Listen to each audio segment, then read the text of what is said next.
We acknowledge that we are on the traditional lands of the Kulin Nation. We pay our respects to elders, past, present and emerging, and acknowledge the Aboriginal and Torres Strait Islander people's spirit, imagination and rich history of storytelling and humour that is an inspiration for all Australians.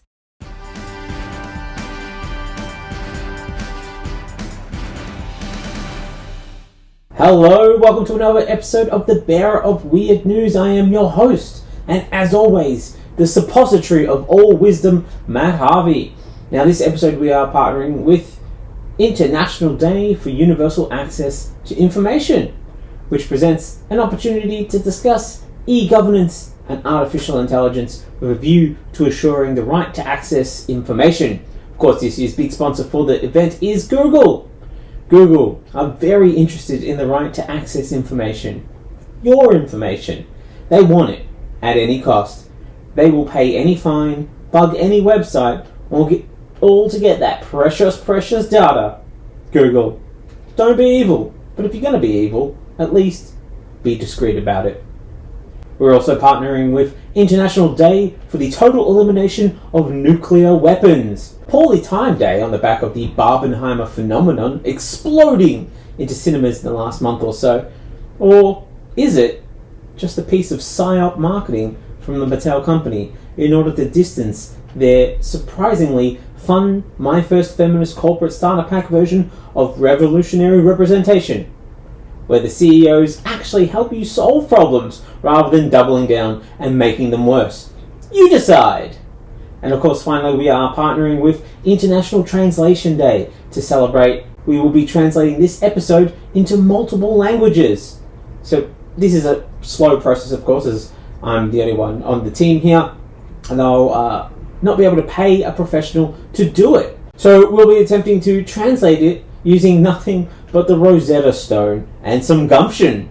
So obviously we are going to be translating this episode into the foundational languages of translation itself, ancient Greek and Egyptian hieroglyphs. Starting with this bit right here. Feather, feather, small bird, sideways G, bird, smaller bird, semicircle, owl, small bird, sideways tongs, semicircle, feather, owl, bird, at symbol, scribble, feather, feather, small bird, empty eye socket, sideways G, bird, scribble, hand doing like that sort of dog shadow puppety thingy, and candy cane with no stripes. Send your translation attempts to the Bearer of Weird News at oh my god, why are you doing this? spendyourlifebetter.com. Additional translations down the road to come will include Esperanto, Latin, Dothraki, Klingon, and of course, French. Now, before we get into the episode proper, I'd just like to say we are going to be heading on the road with my show, Rage Against the Machine. First, I'd like to thank people for coming out to the Sydney Fringe Festival shows. I'd like to thank people for coming out to the Edinburgh Fringe Festival shows. I'm pretty sure I mentioned that in the last episode, but just in case I didn't, thank you to everyone who came out. I really appreciate your time and for committing to supporting me, supporting the podcast, seeing the shows, and hearing some fun stories. We'll be going up to Wynnum Fringe, which is, of course, in Queensland. I'll be there performing November 22nd and 24th. So only 2 shows at a little theatre called The Lunchbox. So if you've got time, if you know anyone who's out in Brisbane who would like to check out the Wynnum Fringe, send them my way. I've got some fun stories to tell them. We'll of course be touring a bit more in 2024, but we're locking down a lot of dates and all that sort of stuff right at the moment, so nothing to announce on that front. If you want to support the show and you can't come out to one of the live shows, then great, that's okay. Don't stress too much. You can always sign up to the Patreon. Of course, that is patreon.com/Matt Harvey Stuff, where you get bonus episodes, well, bonus stories really per episode, and you want to access those. If you want a little bit more of this, then you can join the Patreon to get access to the bonus episodes. We've got a really fun one this week, but if you want to check it out, you've got to sign up to the Patreon. Until then, of course, I will be the bearer of weird news.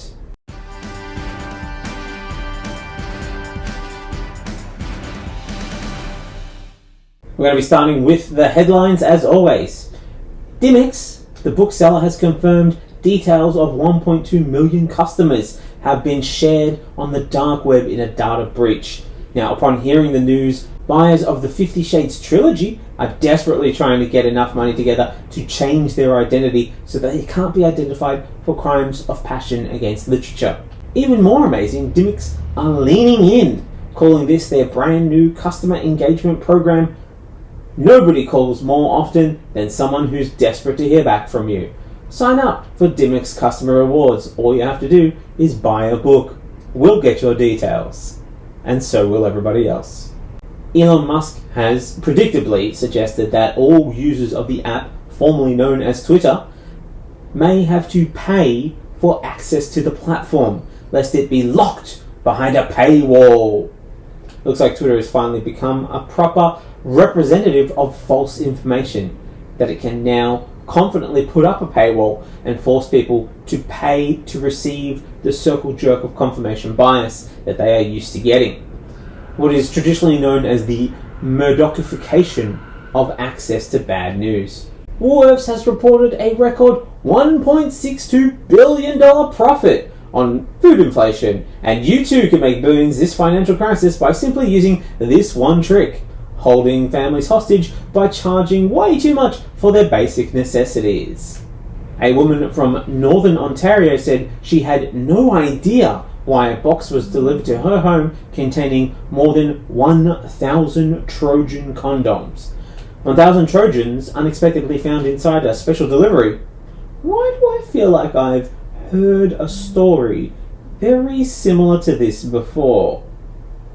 The delivery was made via Amazon and appears to be an attempt to defeat the popular Netflix and chill saying by offering up the clunky alternative Prophylacticum Prime. Maybe a sheath and a spaceship, or a dinger and a dejected delivery driver? You get to choose which of these aspects of the business you want to most acknowledge.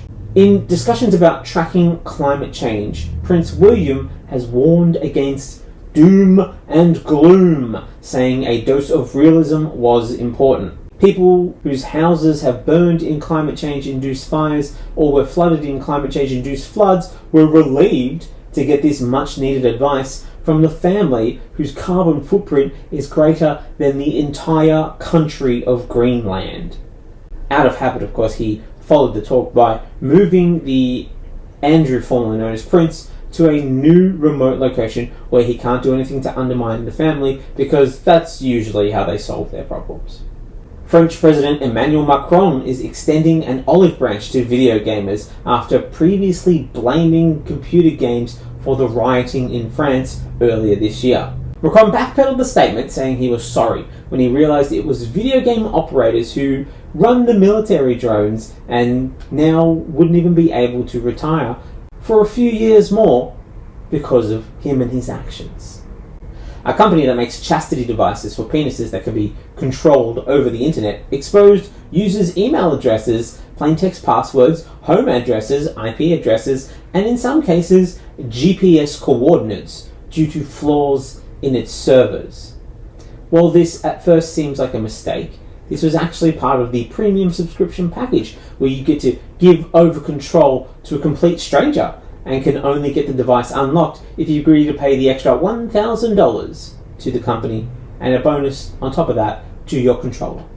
US Representative Lauren Boebert will no longer appear as guest speaker for Conservative Youth Conference after she was tossed out of the musical Beetlejuice for being caught groping and being groped by her partner, being loud, obnoxious, and vaping during the performance. If I'm honest with you, it sounds like she'd be the perfect speaker, as she sure as hell was acting like a teenager at this show, and the kids could really use someone who can relate to them on their own level. Services Australia staff have received an apology from management over the Robodebt scandal, with the agency's chief executive saying that workers who enforced the schemes had suffered an unfair toll. Oh no! Did the staff your wifey have their wheelings hurt? Oh, Dylan, are you okay? Are you okay? Look, did someone try to forcibly take money that was rightfully yours from you in a false accusation of theft and wrongdoing, causing unnecessary financial and emotional stress, spiraling into a years-long, probably life-shortening tumble down the rabbit hole of bureaucratic incompetence and governmental indifference? Well, that must have been really hard for you. Maybe a better question. Are they all still alive? Did any of them, in a desperate moment of hopelessness, take their own life? No! Huh. Well, sounds like they are doing a lot better than some of the rest of us. Australia's highest court has ruled that Qantas broke the law when they fined about 1,700 ground workers during the COVID-19 pandemic. And now they will have to pay fines and make up for the workers they let go. The new CEO, Vanessa Hudson, has been ordered into mediation after, out of habit, initially offering the fined workers Qantas vouchers and free extra checked baggage, and occasionally some extra legroom. Two bears on an Alaskan military base raided a Krispy Kreme donut van that was stopped outside a convenience store during its delivery route. 3 words, guys. 3 words. Free donut day. It's a win-win, really, as the bears got all-you-can-eat donuts and Ranger Smith no longer has to worry about Yogi and Boo Boo, as shortly after this they entered into a diabetic coma and passed away. Veterinarians said they had all the donuts that they could bear.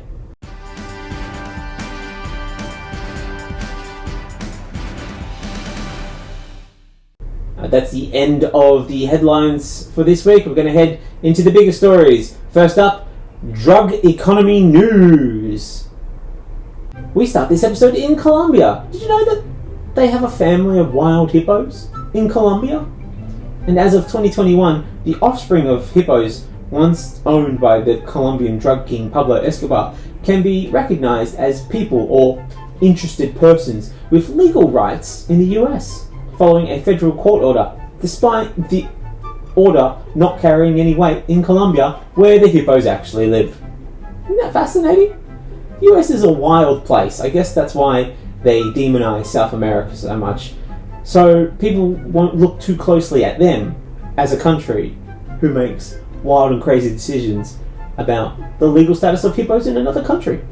Speaking of the demonization of South America, it's looking like cocaine is set to become Colombia's main export, even overtaking oil as production of the narcotic continues to expand as the government takes a more lenient policy regarding drugs. So, it looks like we are ripe for a reboot or fusion season of Narcos and Parks and Rec, where the Colombian Parks Department takes over the coca plant maintenance. Some sort of libertarian, anti-authoritarian department head, maybe like Juan Swanson, runs a department of lovable rogues in direct combat against up-and-coming groups of gangsters looking to obtain the cocoa plant for their own personal gain. I think it would work. I think, Netflix, give me a call. Colombia's cocaine industry generated an estimated $18.2 billion in export revenues, just behind oil export revenue, which was $19.1 billion. With the country's oil exports dropping 30% in the first half of this year, and its cocaine industry still growing steadily, Bloomberg estimates that 2023 will be the year when Colombia's cocaine revenues outpace revenues from oil.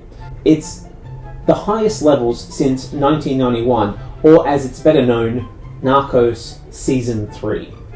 Now, when former President Ivan Duque came to power in 2018, the government shifted to more aggressive war on drugs tactics rather than pursuing social solutions to coca productions. Not even trying to avoid a war through more traditional means like entering into peace talks with drugs, maybe trying to denazify key drug areas and ignite an interventionist coup on democratically elected drug programs, replacing them with our own preferred choice of drug management systems. These have always worked wonderfully in the past, so I don't know why they wouldn't have tried them. Current Colombian President Gustavo Petro has called the war on drugs irrational. And look, he isn't wrong. When we could institute a multi-decade peacekeeping mission on drugs, where we would enter into a war without the hassle of declaring war, which, frankly, if I'm honest, has proven to be an ineffective and unnecessary step in the modern law process. Petro has proposed regulating narcotics, expanding voluntary crop substitution programs, focusing enforcement on drug gang leadership, and increasing social funding in production areas. And who could blame him? The country produced 1,738 tons of the drug in 2022, with a total street value of 193 billion. Billion, guys. That alone is worth more than the GDP of Qatar. And I can see why you wouldn't want to give that up. And that and the street cred from being the biggest seller of cocaine in the world. That really makes people take you seriously. I'm suspecting this is why Australia refuses to give up our position as the number one coal seller in the world. Guys, in the world. You hear me? In the world. We aren't number one in anything else except that. And instead of attempting to eradicate coca bush farms as it did in the past, the Colombian government has initiated targeting exporters and laboratories that turn the coca leaf into cocaine, which has led to a surge in crop yields for coca bushes in the past few years. To end the drug war in Colombia, the 62-year-old Petro, an economist and former left-wing guerrilla, is pushing an audacious new initiative dubbed Total Peace, that aims to bring all the country's armed groups and criminal actors to the table to negotiate demobilization or surrender, thus ending decades of bloody cocaine-fueled conflict. It's just good to see that Petro is a fan of the third season of The Wire. It's underappreciated, if I'm honest, and it's overshadowed by the kids in season 4, which, look, don't get me wrong, that's a great season, but I really think season 3 brought an interesting dynamic to the table, and it just sort of gets overshadowed in the whole collection of things. Still better than season 2. Much better than season 2. And spoiler alert for The Wire, but by now you should have watched it already, so that's on you. Now we have the US out here acting like Marlo, the up-and-coming gangster who refuses to get involved with the co-op and instead wages war. I mean, why would the US not want Colombia, the number one supplier of cocaine in the world, to clean up its act? I wonder why that is. Well, the Bear of Weird News has offered a choose-your-own conspiracy theory section for this story. So remember to remove the ideas that you feel don't best appeal to you and your worldviews. Okay, here we go. Here are your options. Number 1, the US, as the world's police, benefits greatly from the instability because their big power is in having military/paramilitary forces in all countries who can report back and provide information as is needed. Number 2, if they pull these paramilitary members out of Colombia, they will have to return to America until they find somewhere else to have a pseudo-war. And there are enough trigger-happy Americans in the country as it is. We don't need to send more people who are just keen to shoot somebody into that country. Number 3, if other countries sort out their major issues, it just makes America look worse for not sorting out their many issues at home, while they wander the globe fixing other countries' problems. Number 4, eradicating the drug trade, much like removing guns, is a real problem for Hollywood. Without guns and drugs, what kind of movies could you even make? And Hollywood movies are America's true power, because no matter how much they fuck up, we keep taking them back because they make good TV and movies.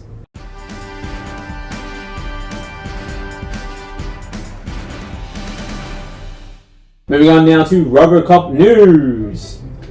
We are moving now from South America to its noisy neighbour, the United States of America.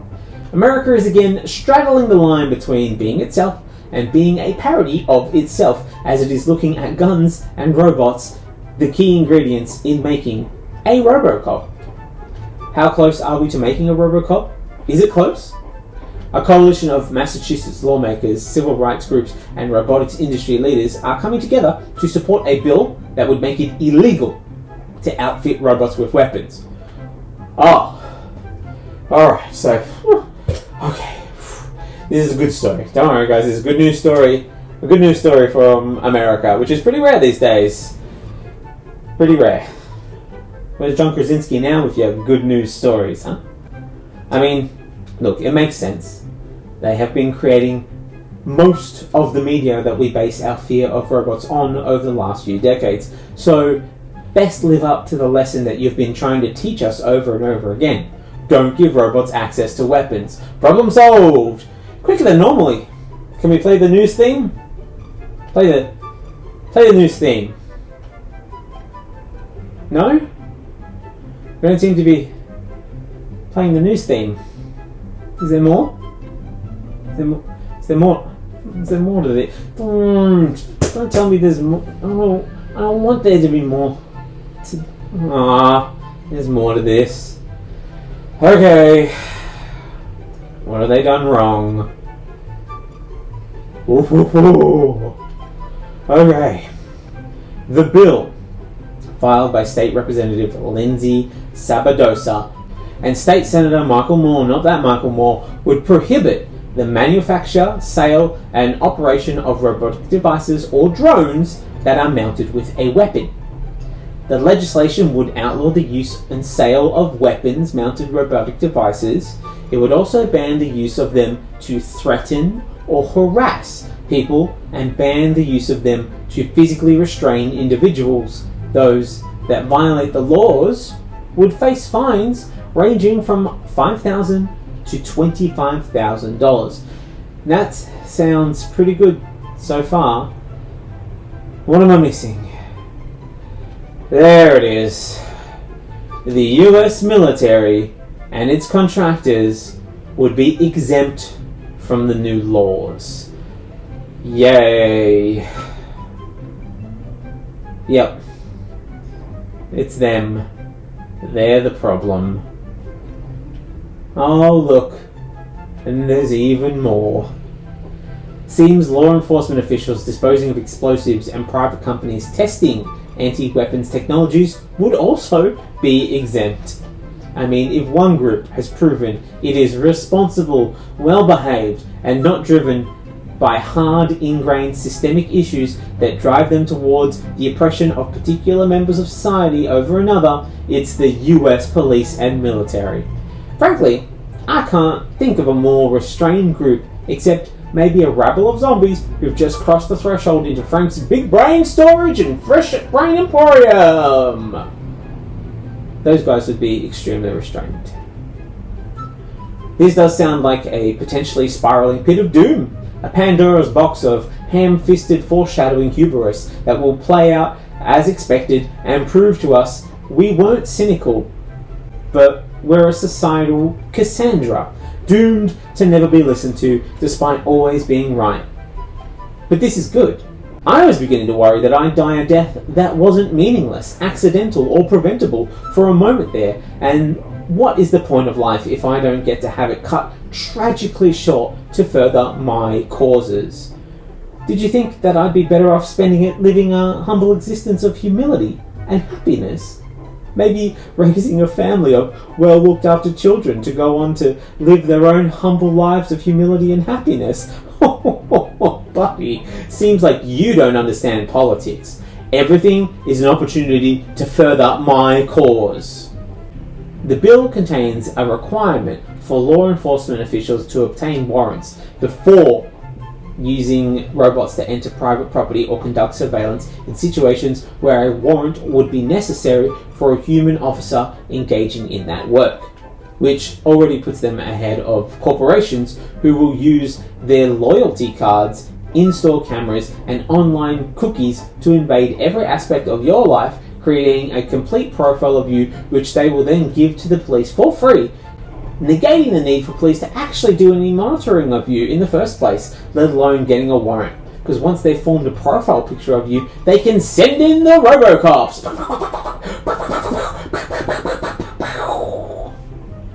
They're alive, you're coming with me.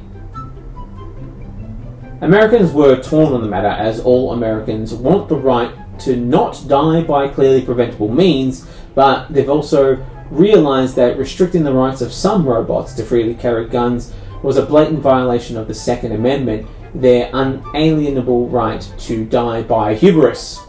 It's currently the number one cause of death in the United States. Fun fact for you there. And that's why they changed their flag from the Stars and Stripes to a picture of that dog in the house that's on fire meme. But this, again, is an opportunity. If they restrict the rights of robots to carry guns, then we just need to make humans closer to robots and vice versa. Thus begins the rise of the cyborg. Yes, the human-robot hybrid so close you can't tell where one ends and the other begins. We can't just skip straight to Terminators. You got to build it up with a generation of Robocops. The human hybrids will retain their human-born right to bear arms, or, as we are going all in, their right to gun arms. Slowly, we will increasingly blur the human-robot divide until less and less of the human is visible, and the only thing stopping you from buying a gun will be being able to identify either a bus, motorbike, or a set of stairs in a little box, as well as being able to tick a separate but equally little box.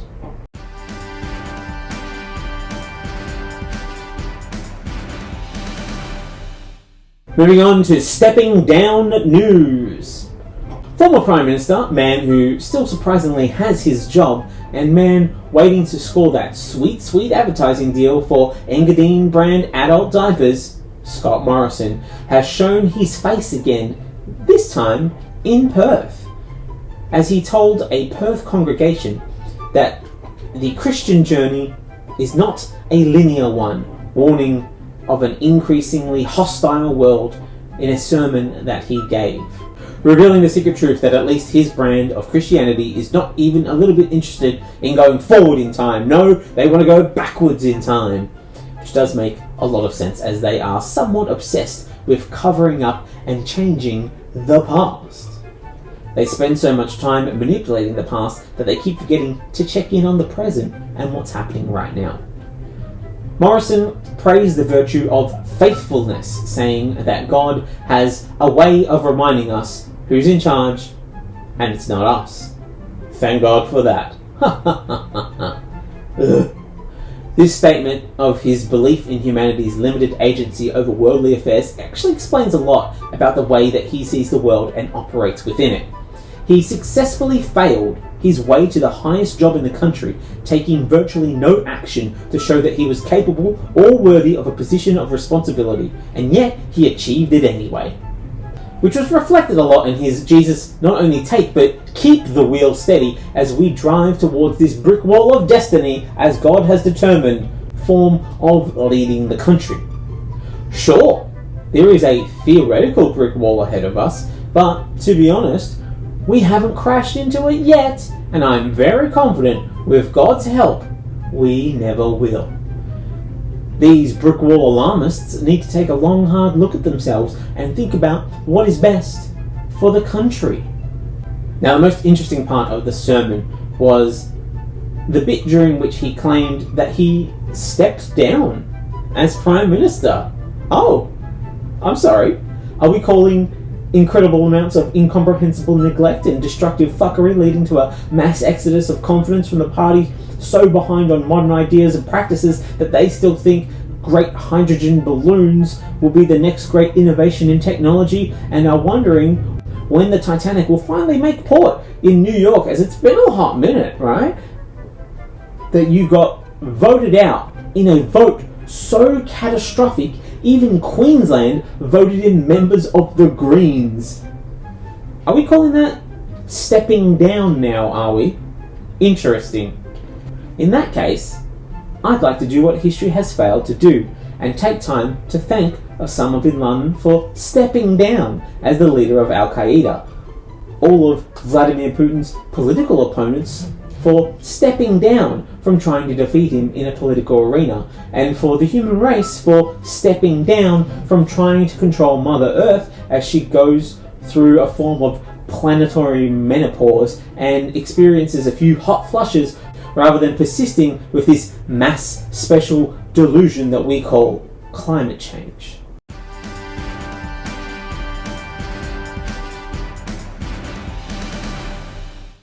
Moving on now to sexy cereal news. Oh yeah, breakfast. They say it's the most important meal of the day, but it's the most sexy.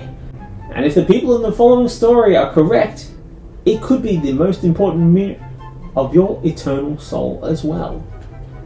A conservative, legal, non-profit run by former Trump advisor Stephen Miller filed a federal civil rights complaint against Kellogg's, yes, the cereal company, accusing them of, get this is too good, running illegal diversity policies and sexualizing their products. Oh, what a day. What a day. Well, Miller, you and your conservative mates need to consider, while it was considered an aggressive box, eventually the FCC fully approved of the box art of combined Frosty Flakes and Fruit Loops, with the prominent Toucan Sam respectfully bottoming for Tony the Tiger. And they don't normally weigh in on box art, but when they saw this art, they couldn't help themselves and they just screamed, "Oh yeah!" Sure, they mixed up the famous catchphrases, but it was good to see them easing into the whole situation with some humour.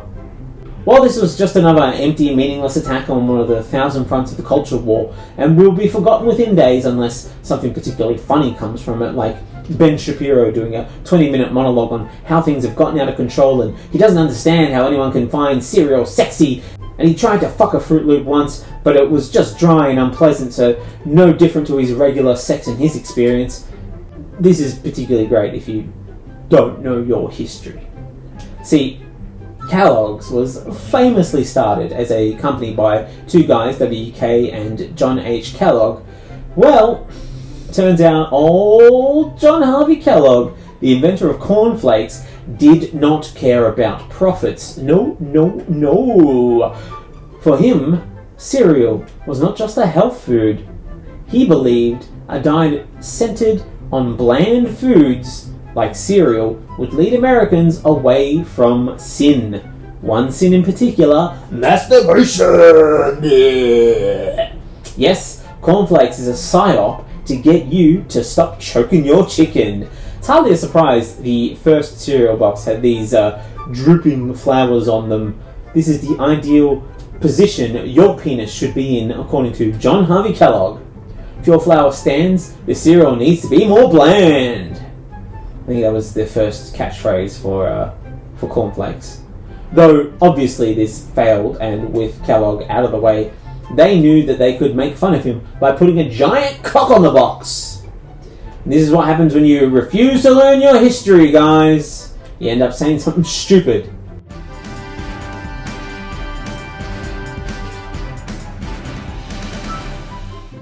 Moving on now to Nauru news. Nauru and Manus Island might not seem like the obvious place to go for a data breach story, given only 10% of the population actually has the internet. But Australia has found a way, and as a result, the federal government could end up paying millions in compensation over asylum seekers kept in detention centres on Nauru and Manus Island. Has there been a leak of the treatment of asylum seekers? Has some news about the truth of the horrors of detention centre life gotten out? Oh, no, that's not it. No, that's not it at all, of course not. We are too early to address the horrors of our time in history. We will probably need to wait another 80 or so years before we address this with some sort of symbolic gesture, maybe an apology or an official declaration of a whoopsie, or if we're really being serious, we'll upgrade it to a whoopsie doodle. Things that are getting serious, you know when that happens. Or they could receive Australia's highest symbolic gesture, an apology symbolic gesture. Yeah, that's right, an apology with ice cream and with a cherry on top. If you've seen the price of cherries recently, you'd actually understand why this is our highest symbolic gesture. So, what is it that we are compensating for this time? There it is. The government may be liable for tens of millions of dollars in compensation to asylum seekers after it posted their personal details online while they were in immigration detention. We live in the worst fucking country. So let me get this straight.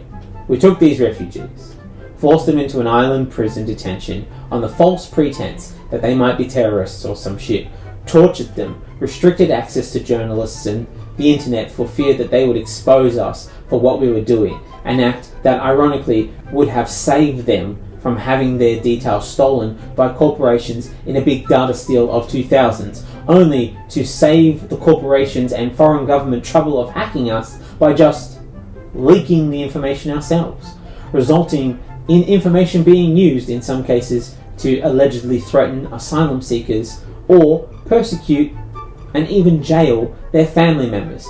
Do I have this right, Australia? Fuck. These are the same Australians who are supposedly providing cyber training for Ukrainian officials. While I can see why we started bragging about the Bushmasters at every chance that we got, our cybersecurity skills aren't worth shit.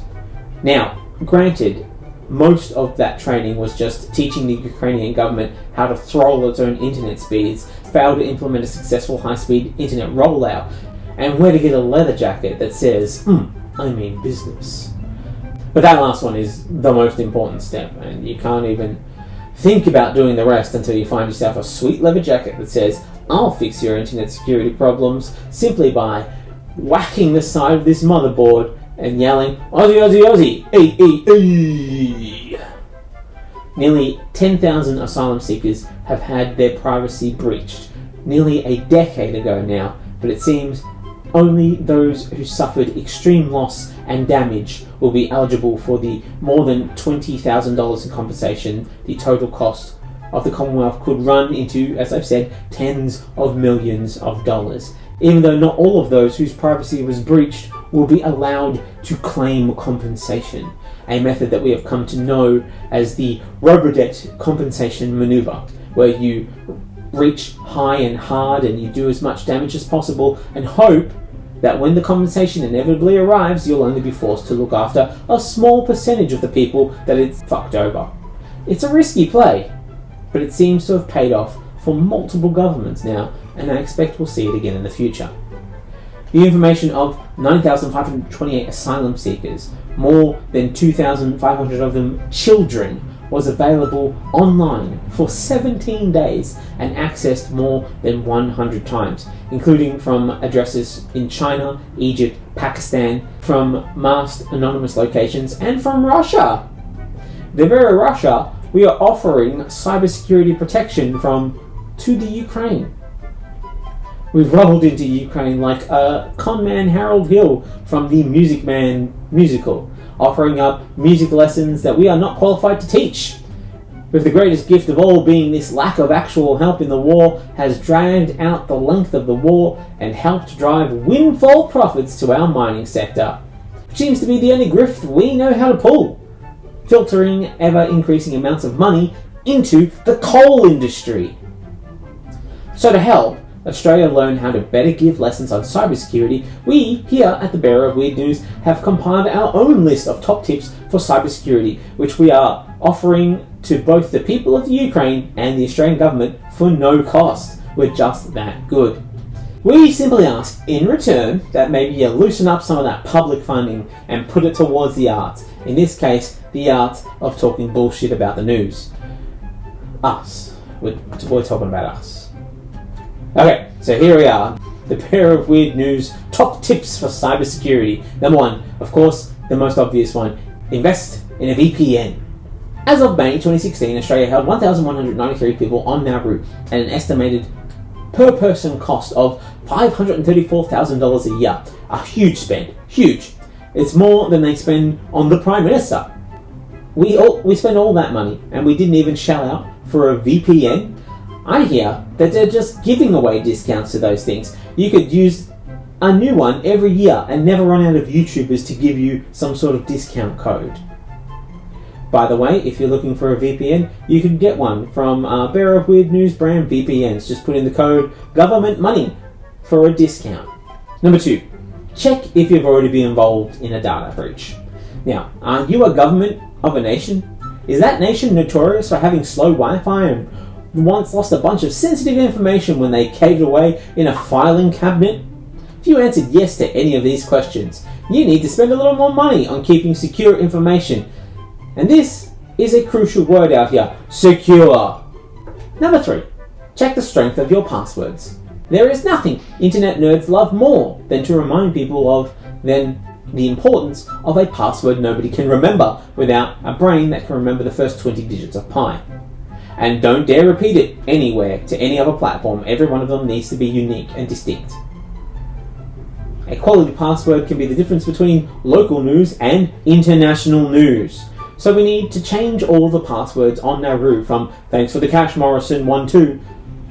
All of the S's are double signs. It's a very obvious password. Number 4. Be the oppressors, not the oppressed. You'll notice there is no details about the people who ran the detention centres in Nauru and Manus Island. Almost never is. Dimix, Optus, nobody but the customers ever gets leaked. So, if you're going to be involved in a data breach, be the leaker, not the leaky. Number 5. Store all files in a computer hooked up to dial-up internet.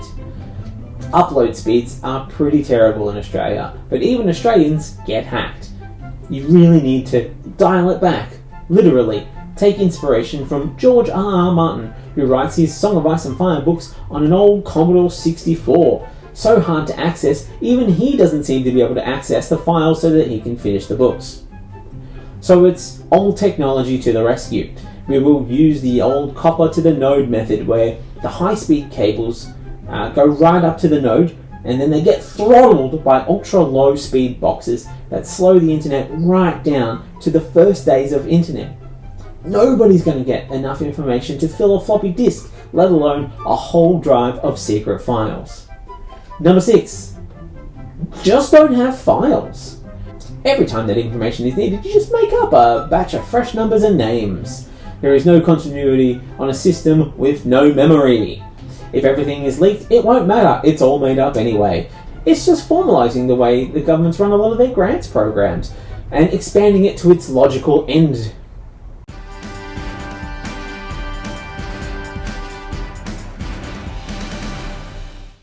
Moving on now to art news. Been a while since we checked in with the world of art and all its money laundering, historical stealing, and philosophical questioning about the nature of what everything is, even itself. But we're back for another dose of art news. And to start us off, we're touching base with the outcome of an old story. Listeners may remember Danish artist Jens Hanning, who back in 2021 was making commentary on the cost of living before it was cool. And he did maybe the greatest thing an artist has ever done, at least recently.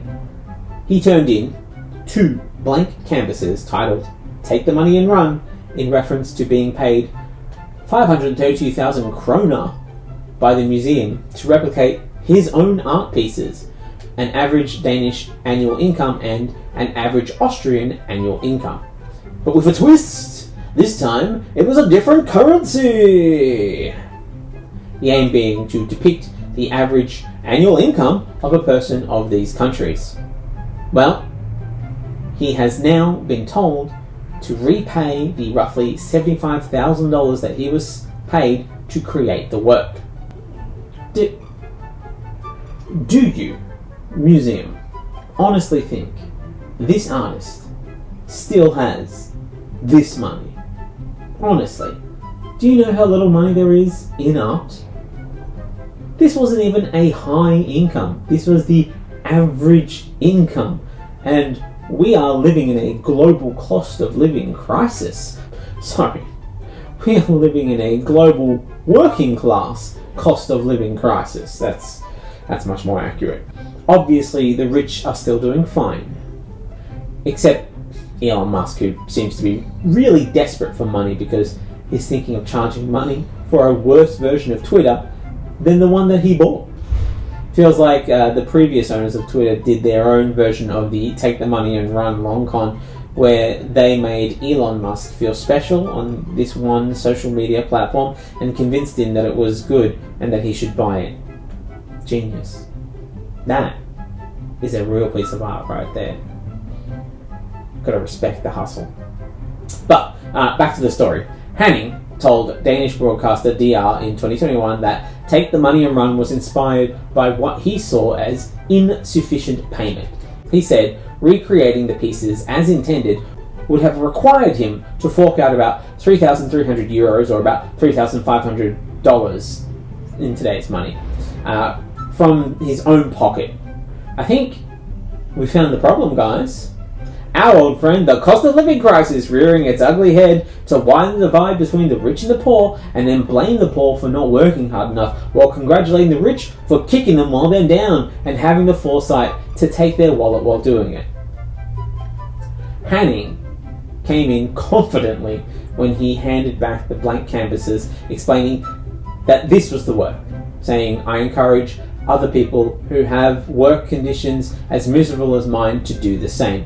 If they're sitting in some shitty job and not getting paid and are actually being asked to pay money to go to work, then grab what you can and beat it." He called it a general call to action, which is a stance that if you saw my show, Wedge Against the Machine, you'd completely understand that I support unequivocally. A Copenhagen court has ordered Hanning to pay back the sum to the museum that commissioned the artworks. The gallery runner has said that the museum is not wealthy and that Hanning's actions left the museum's curators deeply upset. "Oh, did the curator get upset? I thought you were an art gallery. Aren't you exploring the edges of life, looking for the fascinating? You want to hang out with the interesting people. Oh, until they prove too interesting for you. Well, you fucking cowards. You need to deal with the consequences of your actions." And it's not like the gallery rejected the work. They promoted the artwork in the news, in their mail-outs, on social media. The art gallery said it was a recognition that despite intentions to the contrary, artworks are part of the capitalist system that values a work based on arbitrary conditions. The valuation of art can be about the name of the artist, which gallery the artist is affiliated with, and the collections the work is a part of. Oh, I get it. Oh, I see how it is. So if this guy was more famous, you'd be cool with being scammed. Because you were being scammed by somebody famous, somebody cool. Well, no wonder nothing has happened to the Church of Scientology. Smart play getting all those famous people involved. I must remember that for future episodes of this. The gallery even acknowledged even the missing money in the work has a monetary value when it is designated as art, showing how the value of money is an abstract concept. Yeah, no shit. Correct. Money is the shared delusion that capitalism runs on, the fairy dust that makes capitalists fly into space. We know this, and the fact that they themselves are acknowledging it's art that they got paid for by the public and promoted, and they contacted the media getting a bunch of free publicity, way more than they would have if they had gotten the, frankly, at this point, very boring piece of safe-commissioned reboot art that they had requested. So, art gallery. You paid an artist to create a thought-provoking piece of art that would generate news and get people to walk through your door. And you got well more than you bargained for. A piece of art that commented on the cost of living, and that was a sequel to a previous work with a twist. Sounds like you got exactly what you wanted. I don't see the problem. I'm not one for victim blaming, but frankly, this is on you. If you suspected that this would be an issue, why didn't you give the guy fake money? You're in the arts. Buy some fake notes. They use them for TV all the time. And maybe you think that TV and movie scene is too small and that there aren't enough fake notes to go around. And that's fair. That's very fair. You don't have the biggest TV industry around. Okay. Well, as an art gallery, you probably know a modern artist who can create fake money for you. Or, and this is a last resort, but it'll work, there are active con artists in the area and they'd happily take a few $1,000 payday to make fake notes for you. They'd probably do it for free anyway. They're doing it all the time. At least this time, it'd be a guarantee of pay and not jail time, when that to me sounds like a bargain for doing what you're going to do anyway. Seeing as the gallery refuses let's do it ourselves. Hire a con artist to create the notes for the gallery and fuck over the institution. They were foolish enough to not use fake notes, and now they need to learn the importance of employing artists properly.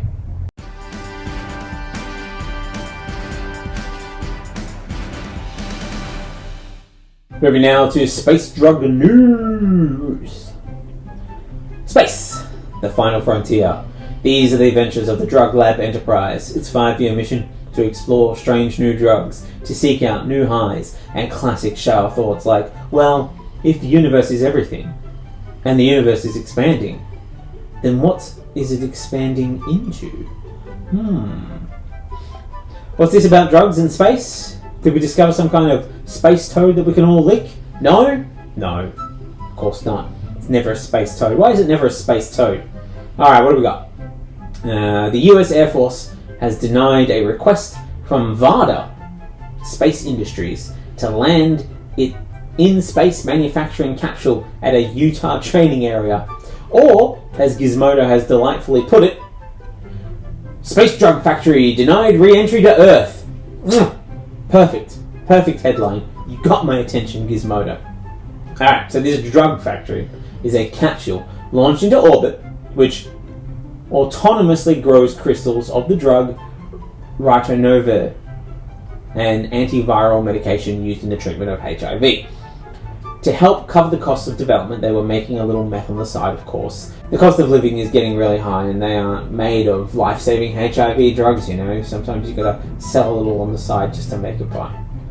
Now, the orbital factory is stuck in orbit after being denied re-entry back to Earth due to safety concerns.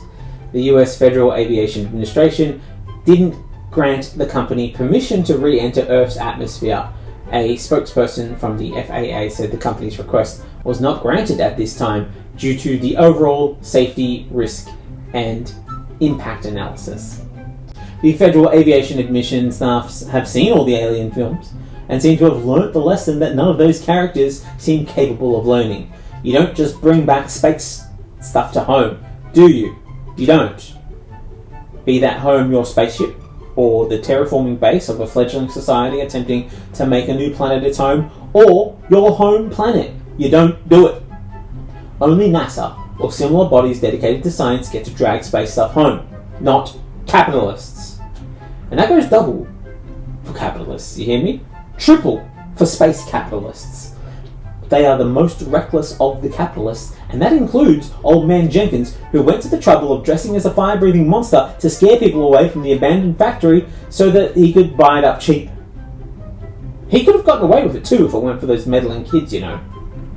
And we know this to be true because Jeff Bezos, who stole from his employees and flew himself beyond the Kármán line into technically space, looked down on Earth, and instead of experiencing the phenomenon known as the overview effect, his thought was that we should move factories to space, presumably so they can start charging their staff for oxygen, the last truly free commodity.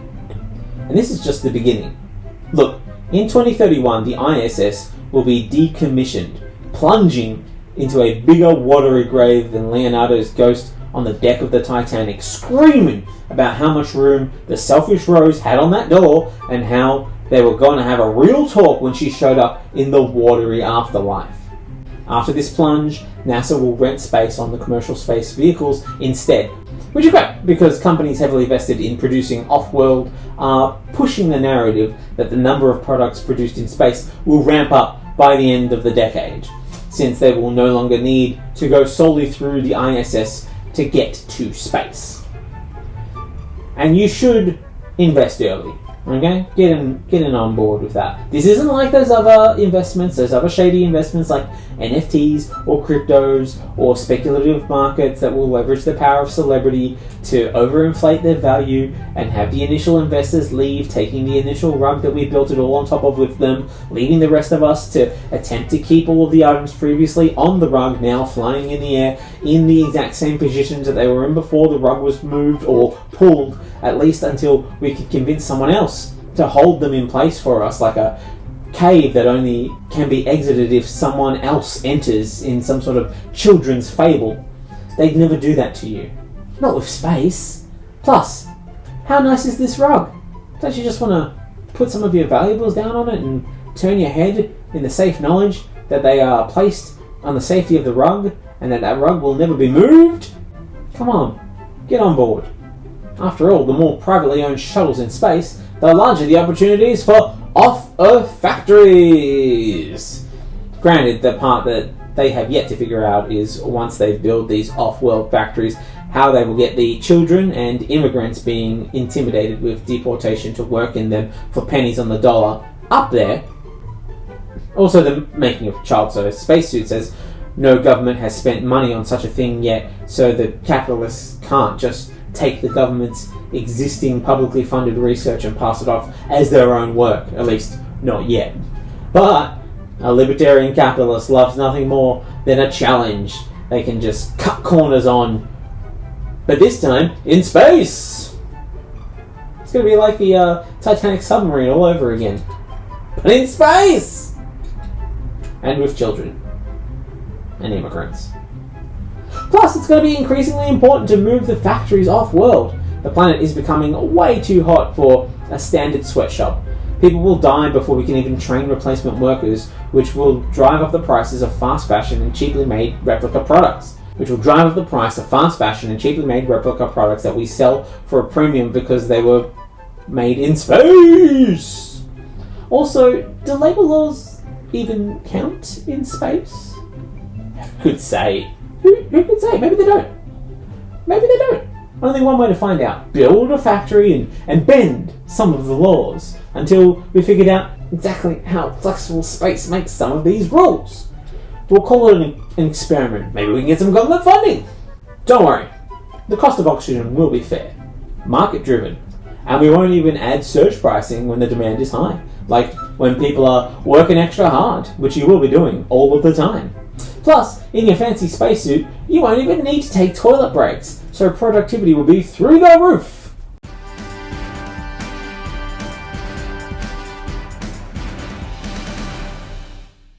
And that is the end of this week's episode. Thank you so much for hanging around till the end. I really always appreciate you guys making it this far. If you've enjoyed it, do share it around, give it a like, share it on whatever platforms. Remember, it's 1 star or 5 stars or else. What's the point?